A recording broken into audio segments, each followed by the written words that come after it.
it's in Freedom, New Hampshire, and Gene Coombs had a place on Broad Bay. And the thing went up for auction. He built this place. He bid $900 and it went for $1,200, and then it got on the market again later when the original buyers bought it. And he lured my father up there, and he was hooked. That's the farm that's way over there. It overlooks Loon Pond that's in the town of Freedom, and then you can see Ossipee if you're up high enough. And we dearly loved the place. And my mother made a combination of what the house looked like when it started and what we had to do. You had to take every clapboard off. You couldn't have painted the thing. It was, you know, the paint would just sink in. And Mother said in a letter, an apologetic letter, that when I came home they might own a farm in New Hampshire. She said the house is said to look, it's said to be 150 years old, and it looks every day of it. And you can see from that it did. So we had a wonderful time up there. And when my mother died, we decided we had to sell the thing. But I had an awful fight with my sister's 4 children, because we all loved the place so much. They wanted to keep it, but they're way down in Cumberland, Maryland, and I don't want to go up there alone. It isn't the same as when they first went up there, you know. It's quite isolated. It's up a high hill. So, but the last 3 years, Mother could still go up there after my father died, and that was lovely because it was the first time we could spend the whole summer up there. And I got hooked on gardening because I'd helped my father when I'd come in August, but the first time when I came, and I couldn't buy any seed potatoes. It was a little too late when we started up, but there was potatoes left from my father, and they still had the sprouts, so I put them in. And unfortunately, there's a weed that looks rather like a potato, and I wasn't sure which was which. So I thought I better leave everything. And then it got so high, I couldn't see the potato, but eventually I got my way in, and the potato bugs knew the difference. But even so, I got almost a bushel. I felt real proud, and I got 9 bushels the next one, and 6 bushels the last summer. And that was a bad year for potatoes. Almost no one got potatoes then. And the first time I planted the garden, I didn't know quite how deep to put anything, and so I was planting cucumbers and squash, and nothing came up. And so I thought, well, maybe it was too deep, so I planted a lot of them. Everything came out. So it was zucchini, zucchini, zucchini. But I got hooked on gardening then, but I couldn't keep up down here because there's too much shade, so I had to abandon my farmer's career. But the last summer we were there, my nephew's wife is a bookworm after my own heart. Remind me, I want to buy one of those T-shirts and send it to her. And she was out in the barn, keeping my nephew company while he was working on the Gravely. And there was a box, a big wooden box sitting there, and it had a lot of things, things like Department of Agriculture bulletins in it. How to plant an asparagus bed and all that sort of stuff. And I'd been ignoring it, thinking I ought to do something about it, but I hadn't done anything. So she got curious and starts delving. And she came into the house and she said, you know, there are lots of paintings and manuscripts in this box. Well, that's where all Grandma's things were. And they'd been there apparently when we sold the Bond house and moved down the street because my mother couldn't climb the stairs anymore. He must have brought the box up. We no longer had a barn to keep it in, so he brought it up to the barn in Bees Hill. And unfortunately, of course, a mouse or mice had resided there from time to time. And some of the paintings had little bits chewed out, and they were decidedly redolent of mouse, so I had to hang them out on the clothesline for the remainder. Got nice and sunny, so that was all right. And then there were all these manuscripts, and I had just a couple of weeks to unscramble all this, and Donna kept coming in with armloads and armloads and armloads. Well, I got it all sorted out, And there were published things, you know, magazines, that one in particular called The Housewife, things that no longer exist, but she had a booming business. And the interesting thing was I'd like to have been able to keep the whole thing, but I had to chuck the early ones because it would be the early versions, and then the editor would say it's got to be shortened, and so Grandma would shorten it. That was interesting. But the almost weird thing was that the mice had never chewed on the final manuscript. They chewed on, and they were sort of criticizing. They never missed it. It does seem odd, but anyway, so that helped actually. So I chucked out the early versions, got rid of the mouse that way. And the manuscripts are fine now. And I spent one summer just getting Xerox copies so I could get the copies down to my sister. Well, anyhow, she not only wrote all these things and wrote poetry, she designed the house that they built after they moved. They moved with, it's the Kavanaughs now, you know, and it's totally different. Of course, they had to modify it, and that was perfectly all right. But she was ahead of her game because they had a windmill, so she had a greenhouse on the side, you know, with the sun got the solar effect. But she also, like the Pompidou Center, decided that the plumbing not be out where you can get at it. And so that was a feature that she, there was a friend on the Arts Council, he said that he was devastated when the thing was changed because he always loved that house, not the way it looked. But the Kavanaughs had been friends because Bill Kavanaugh took care of Grandpa's car. Grandpa was much for running it. And Grandpa encouraged him to take the exam to become a mortician. And somewhere I've got a picture of Grandpa and Bill Kavanaugh sitting on the side steps while he's being coached. And so that's, so they bought the house. In fact, both my grandparents were buried with them, with the Kavanaughs. So that's more or less Grandpa. And now Grandma had a brother, and he's the one in the Union Civil War uniform. And he lied about his age and wanted to get in the war. And they obviously were taking anyone, because you take a look at him, you know he's underage. And the first time they knew him and sent him home. The next time he went further afield, and they went, and he was a drummer boy, and he was in a number of battles. Mother said that she was, there's a, perhaps there seems a lapse right there. He's also Mother's father, so my grandparents were first cousins. That makes me a double dip partner. Both sides. So I can't help myself. But he like his father, Silas White, he played the violin, and the cornet was his.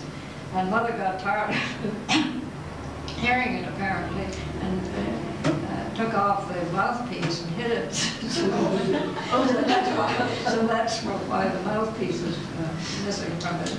It's not playable as it stands. It makes a nice bit of decoration in the house. And Mother was, family name was Birmingham. They came from Philadelphia, and they had a business. They made, I think, cases for optical things like binoculars and what have you. It was a good business, but the father died. And so they had to have a boarding house. So my grandmother, Kate, and her next up sister, great Aunt Mary, home and helped out and all. And this was during the Civil War. Things were pretty tough, you know. But then the older boy and daughter got old enough, so they resuscitated the business, so things improved after that. But my grandmother realized how important it was for a girl or anyone to be able to support themselves, you know, if a disaster like that struck. So both mother and Aunt Ann went to college, which was relatively unusual. My Uncle Bert didn't, because John White didn't think he needed to, you know. He had a good business then too, by then in Maryland. And they lived in northeast Maryland, and the house that's between the farm and the Jake's house was where Mother grew up. In northeast Maryland, we used to go down there every summer, and we had wonderful croquet games. That's a huge lawn, and we'd play poison running all around the house. So we used to go down there summers and come back, and that's how come my father and mother met. It wasn't strange. They knew each other beforehand. After all, Grandma was my mother's Aunt Molly, as well as her mother-in-law. And Mother always, for good reason, of course, greatly admired my father. And there was someone that everyone thought she was going to marry. Her steady, you may say, down in Northeast. He was very nice and quite gifted in doing crafts. He taught crafts and went up to Alaska and taught at one time and taught the native ones. Then when the war came along and my father was going to be a first lieutenant and felt rich, he proposed to Mother, and that was it. It was sayonara. And I did it. I figured some of this thing out after Mother died when I was going through the papers, and there was a ring that looked like a class ring. And it said Space Anchori Vitae, which would be hope is the anchor of life, and that was 1917 when Mother gets married. So Raynor Gary lost out.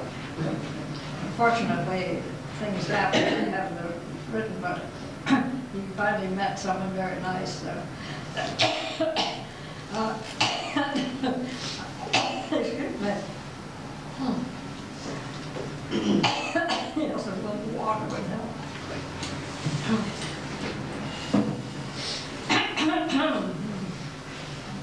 Am I over time?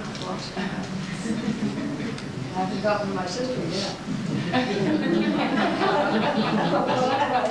Just about pretty much knocked over.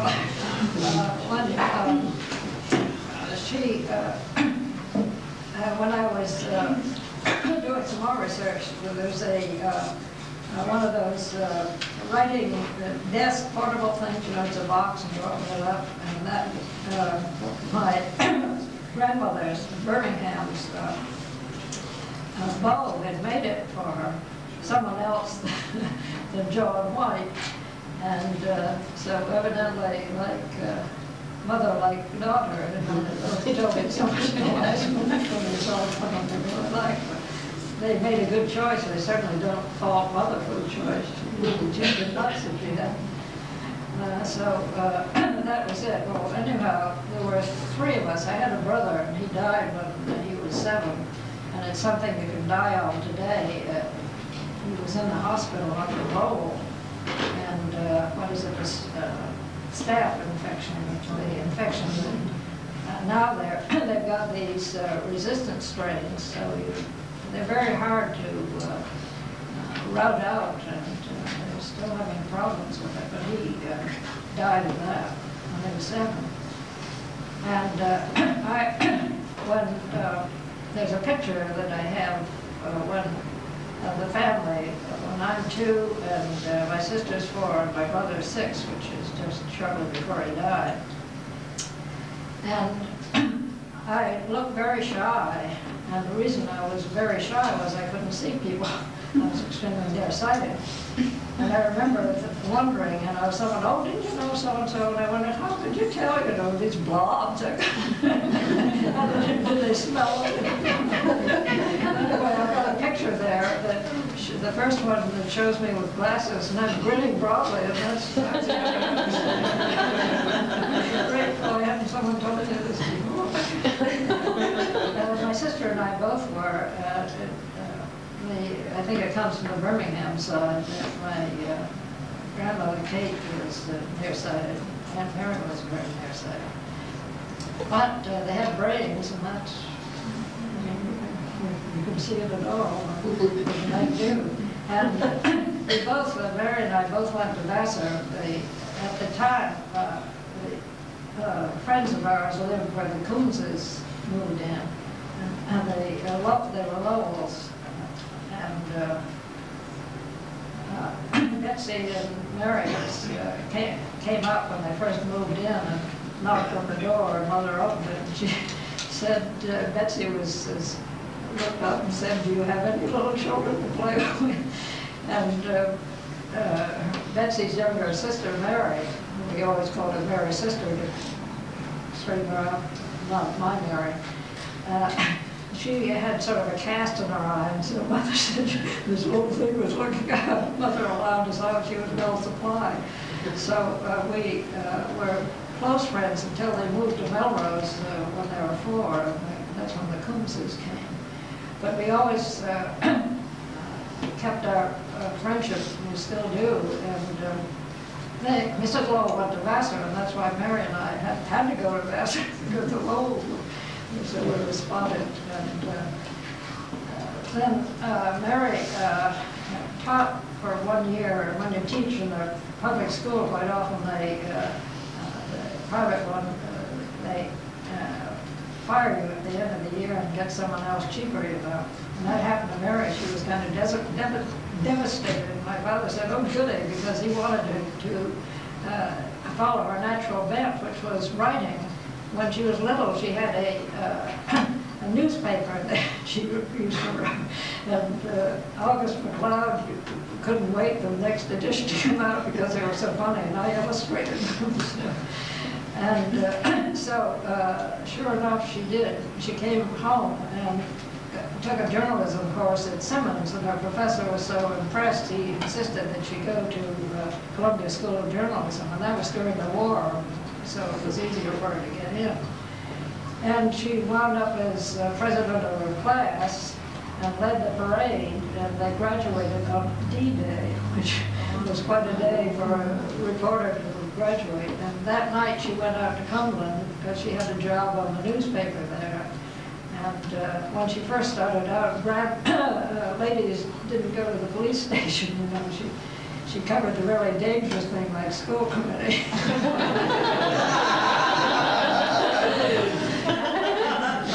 And then she married, and that was a marriage made in heaven because I don't think any other, they're wonderful people, but they followed their own route. What is it, follow a different drummer.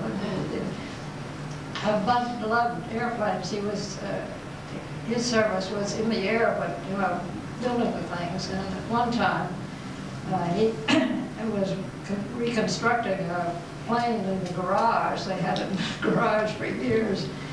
And he finally got it out, and they were up at the farm. And he got a phone call that a so-called friend had decided to take the thing out after he'd done all this work, and he crashed. And Bud was such a wonderful person that he said, is he all right? And I just said, I wish that he'd broken his neck myself.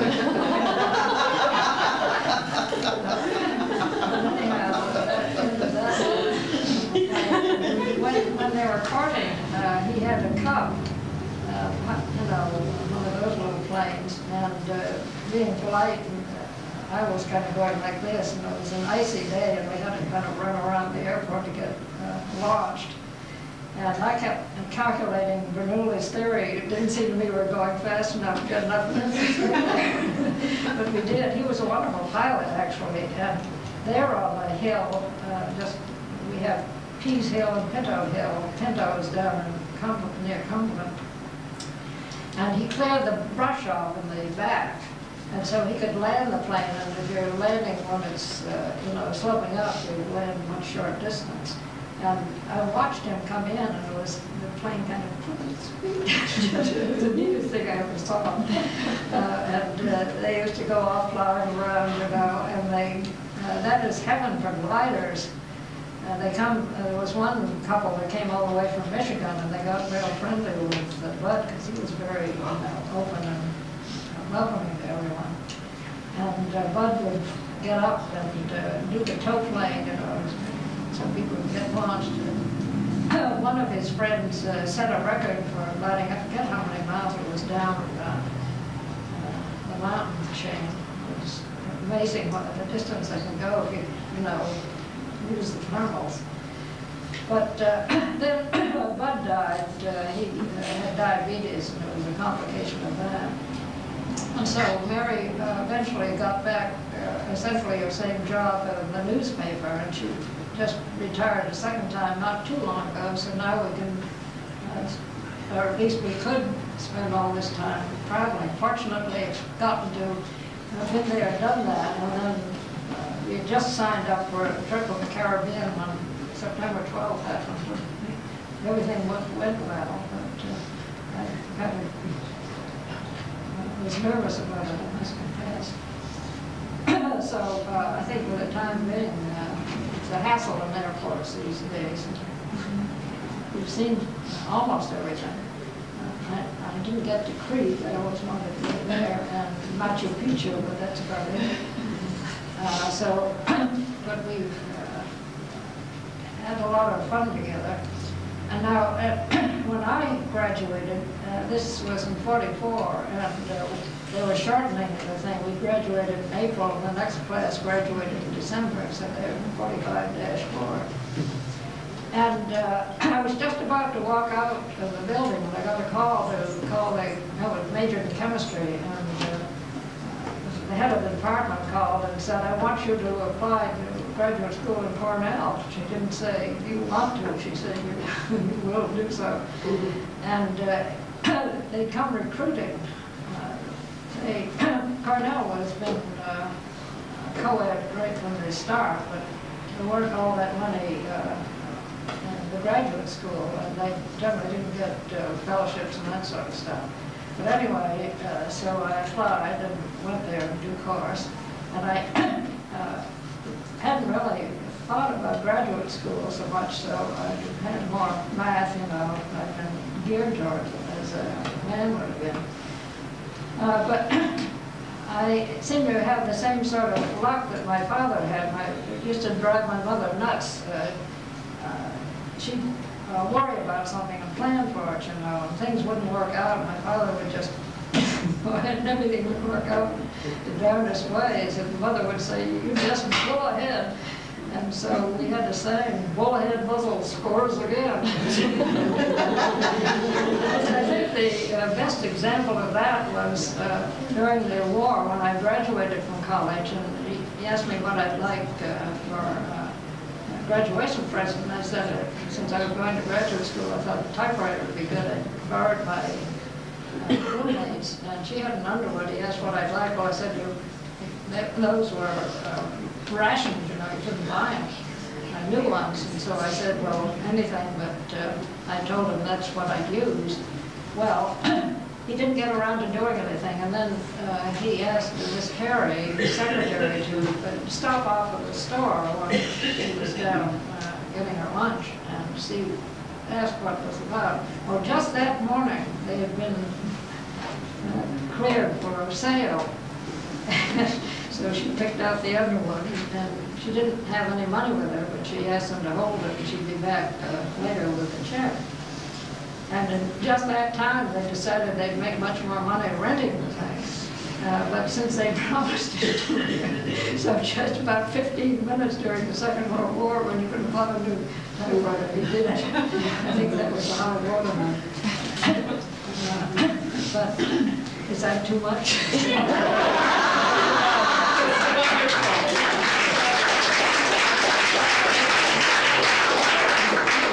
Get my part of it, because I got all my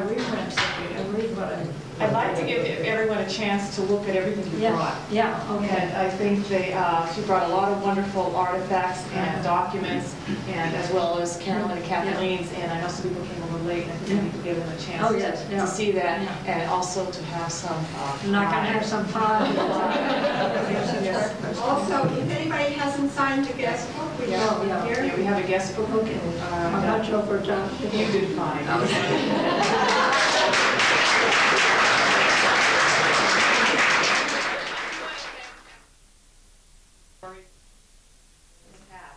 And I just want to, a couple things. I want to thank all the friends who made the delicious pies, and please enjoy them tonight. And I think there may even be some extra if you'd like to buy some to put in your freezer for Thanksgiving. I want to acknowledge our program committee. We have a program committee now, and Bob Hooper is chairman, and Eileen McDougall and Dick Callahan and I have worked together to come up with a roster of programs we think are really appeal to a variety of interests. And Barbara has a typed list really from now until the end of May. Our next program is November 19th at 7 p.m. where features an author, Jay Atkinson, who wrote a book called Ice Time. And this is a story of his time coaching hockey at Methuen High School. So I think it's going to be very interesting because we know we have a lot of hockey fans in Wilmington. I'd also like to thank Dick Grinder, who has taped this program, and for people who couldn't be here tonight, and also for the people who are going to be here tomorrow for the historical records, so they can learn and enjoy this for a long time. We'll have a copy hopefully in the library so that many people can borrow. And thank you for coming, enjoy the pie, and please take some time to enjoy the exhibits.